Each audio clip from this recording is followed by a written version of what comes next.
అండి సత్తుపిండితో జ్యూసు ఇలా ప్రిపేర్ చేసుకోండి. మనకు ఆరోగ్యానికి చాలా మంచిది. టేస్ట్ చాలా బాగుంటుంది. ఇప్పుడు ఒక కప్పు పుట్నాలు వేసుకొని అందులో కొన్ని జీడిపప్పులు, బాదాము ఒక 2 ఇలాచీలు వేసి మెత్తగా పౌడర్ లాగా పట్టుకోవాలి. పట్టుకున్న దాంట్లో నుంచి ఒక పావు కప్పు తీసి పక్కకు పెట్టుకోండి. ఇప్పుడు అందులో 2 అరటి పండ్లు కట్ చేసి వేసుకోవాలి. వేసుకున్నాక నేను అందులో చక్కెర వేయట్లేదు, నమోత వేసుకొని ఒక కప్పు పాలు పోసుకొని ఒకసారి కలిపి దాన్ని మనం మిక్స్ చేసుకోవాలి.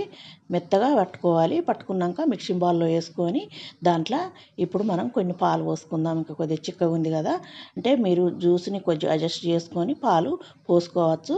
కొన్ని ఐస్ నీళ్ళు వేసుకొని ఒకసారి అంతా కలుపుకొని దాన్ని అరగంట ఫ్రిడ్జ్లో పెట్టి అయినా తాగొచ్చు, లేకపోతే వెంటనే తాగొచ్చు అండి.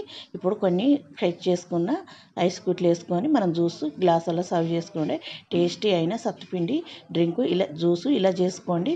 చాలా టేస్ట్గా ఉంటుందండి. తప్పక ట్రై చేయండి. నచ్చిందంటే లైక్ చేయండి, షేర్ చేయండి.